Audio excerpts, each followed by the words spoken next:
Welcome back, ladies and gentlemen, and today I want to say our salutations to one and only Evans Mwaniki. We were with him yesterday, and I was glad to bounce on him in town.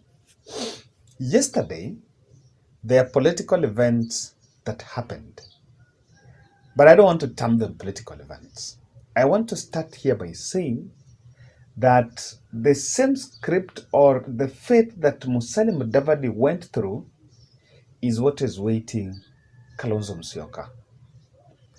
Kalonzo Musyoka skipped the ODM NDC on Saturday after attending the Jubilee NDC, and amongst all the reasons that we could speculate, he was not just ready for the optics. He didn't want to be seen with the photo that he had officially joined the Azimio team.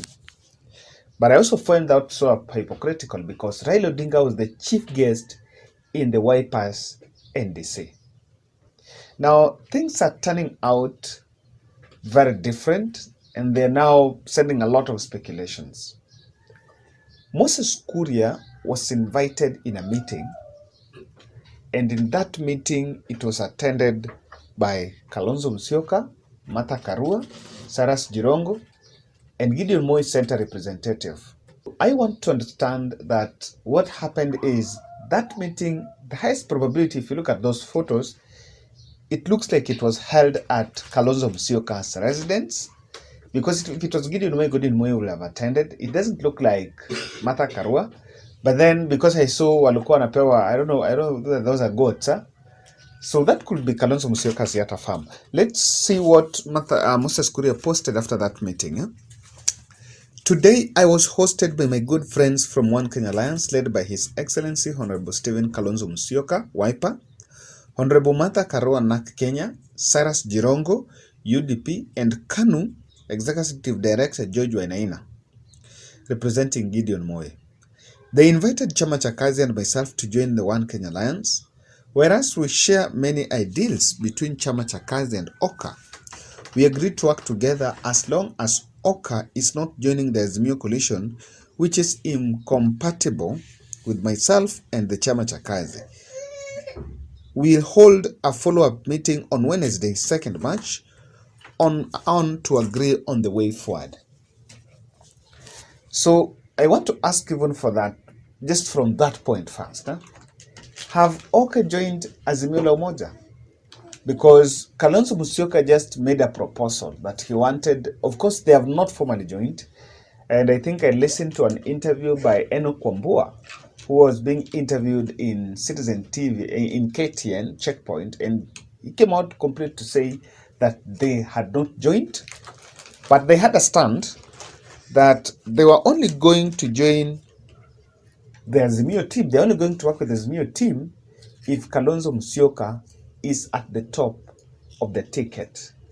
And that although we also know that Kalonzo Musyoka wanted to join through Jubilee, and Jubilee party had already endorsed Raila Odinga as the presidential candidate. So things are working faster, and questions are now emerging. What was the essence? Who really needs Moses Kuria in One Kenya Alliance, or rather in Azimio? And two, who invited Moses Kuria in that meeting? He was saying he was hosted. Then that meeting was to benefit who? Because if you look at Martha Karua, Kalonzo Musyoka, Cyrus Jirongo's Facebook pages, no one posted about that meeting. So that meeting, I think, as much as it was Moses Kuria was hosted, but I think he's the only person who talked about it. And what exactly is happening? I want us to listen to Enoch Wambua, who was being interviewed yesterday, and listen to what he said. That's actually maybe the only reason why I'm here, Sophie, is to put the record straight. Because I think there's a lot of confusion on this matter. For the record, One Kenya Alliance is not joining Azimio. Let's get that straight. Okay. What my party leader said, and I want you to play that clip if you have it, is that One Kenya Alliance is opening up the doors for negotiations discussions with Azimio. Okay. We in Wiper, we are not joining Azimio. The One Kenya Alliance is not joining Azimio. Now, of interest to me, I want first to do a critical analysis about this meeting. Then I'll expound on Moses Kuria's statement. One, I think Moses Kuria was brought to that meeting. My first guess could be that Martha Karua is the person who invited Moses Kuria in that meeting. And he invited Moses Kuria because Martha Karua is working with Moses Kuria in Mount Kenya Unity Forum.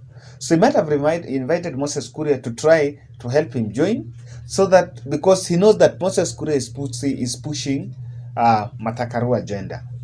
Secondly, there could be a probability that One Kenya Alliance is committed to stagnate the OKA deal. Because there is this theory, there is this speculation that One Kenya Alliance might be planning to get more parties to join first before joining Azimio, so that they can up their stake. It can be bigger, because they've seen Jubilee sign pre-election pacts with some other small parties. ODM did not sign any pre-election pact with a small party. But then One Kenya Alliance, because it's a coalition and they want to have their own flag bearer, they are actually feeling like they need to get many parties around, so that when they join Azimio, it will be bigger. That is one. Two, and before I say the other one, guys, if you're watching this video and you haven't subscribed, kindly take a second and subscribe, and I humbly request you to click the notification bell, so that when you publish a video, you'll know. My other third speculation could be that Raila Odinga and Uhuru Kenyatta were planning to bring Moses Kuria to Azimio, but then they decided to use the OKA route. So it could be easy if Raila have spoken to Kalonzo Musyoka, and then they tell Kalonzo to make sure they bring Moses Kuria through Martha Karua and try that. But then it backfired. That could also be a probability that, not that Kalonzo is the one who brought Moses Kuria, but then if that was the case, then Gideon Moi would have attended that meeting, because I always know that the chief whip in that OKA, in OKA is Gideon Moi. So if it was in a good spirit of bringing Moses Kuria for the Azimio, then I think one person, Gideon Moi, will be there to consider moving in. But then my other feeling is that Kalonzo Musyoka wants to stagnate the OKA deal. He simply doesn't want to join OKA, or not OKA, the Azimio deal. He simply doesn't want to join Azimio. Two, but he just wants to derail the Azimio deal. And I think that begs the question, is he serving another master? Because the truth of the matter here is, he cannot win. And that brings me to what Moses Kuria said. Moses Kuria making publicly that he cannot work with the OKA, is OKA works with Raila, with the Azimio team. So if OKA can't work with Azimio, does he want OKA to work with Kenya Kwanza? Because again, he's also saying that he's also having a bit appeal against William Ruto. Does he also want OKA to work with Kenya Kwanza? Or does he want OKA to go it alone? While Moses Kuria, the day before, I think the moment before his prayer rally, he mentioned that Raila needs Kalonzo to win. So if he was saying that, and now he's saying that Kalonzo should not join OKA, and if he joins OKA, he cannot join, what is it? Are they being pushed there to make sure that OKA stays put? And a question that I want to look at, in that meeting, I did not see the Ukambani MPs there. Kalonzo Musyoka has 23 MPs. I have not been seeing them in the limelight, and they're not talking. So can Moses Kuria's statement put a stop button on OKA Azimio deal? What is Moses Kuria? And I think I agree that he's overrated and is actually becoming a busybody. He actually wants some significance, because intentional, what was he sharing there? He's the person who shared these photos we're seeing here. These photos were shared by Moses Kuria himself. The rest were not even busy with whatever happened there. So they're supposed to meet on Wednesday, and they're still waiting for that to see. But then, guys, I want you to look at this meeting is the first public appearance that Martha Karua is making after skipping the OKA press on Friday.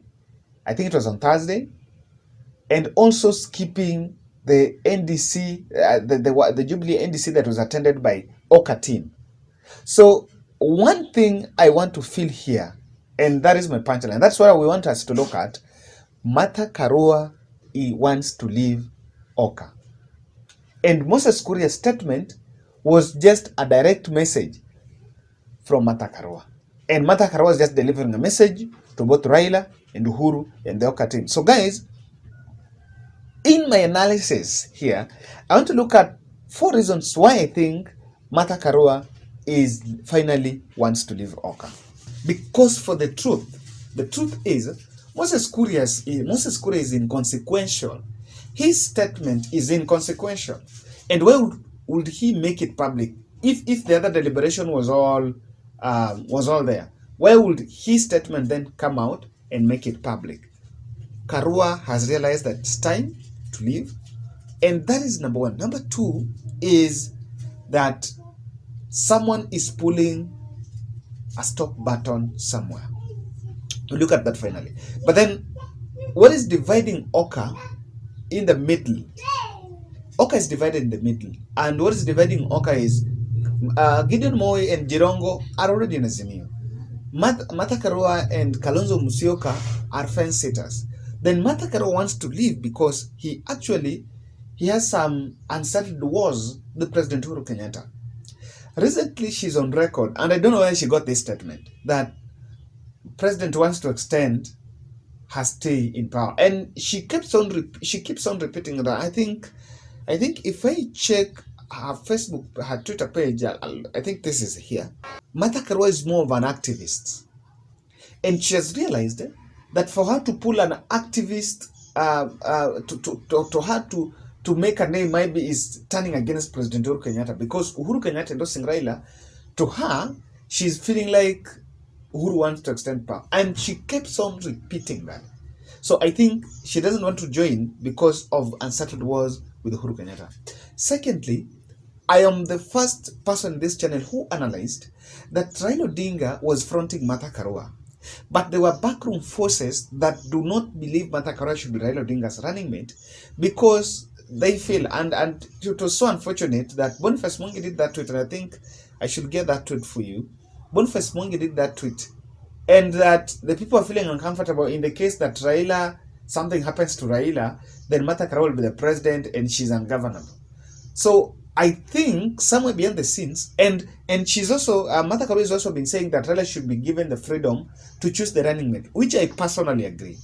But she has realized that what has made her fall below the pecking order is that Raila Odinga is not being given the freedom to choose the running mate. She's actually finding out that maybe there is the backroom team that are working on Raila Odinga's running mate, and that is making her not be the favorite. So that is why she's reading some betrayal, and she actually wants to leave OKA. We were told she was in Sudan, and the other one, I don't know, she traveled to Kirinyaga. So she could go find those areas, but find a time to attend a 3-hour meeting with Moses Kuria. Honestly, guys, the writing is on the wall. The other third aspect, I think, Martha Karua wants to go and seek the Kirinyaga gubernatorial race. But then she has realized that if she joins Jubilee, then there is a probability that Jubilee is a bit slippery on the ground. 1. 2, if she works with Jubilee, then it's going to complicate the matrix with Purity Ngirishi, because the president has a soft spot for Purity Ngirishi. They're actually advising Purity Ngirishi to come over so that they can work together. So Martha Karua is trying to sit at the wall, and is actually feeling like there could be a OKA deal. It will be possible so that OKA gives her the ticket to vie for Kirinyaga gubernatorial race. Then Jubilee produced Ngirishi to face off with the Anwar Guru. But she's finding it's a bit slippery for her, and that's why now she's now trying to play games.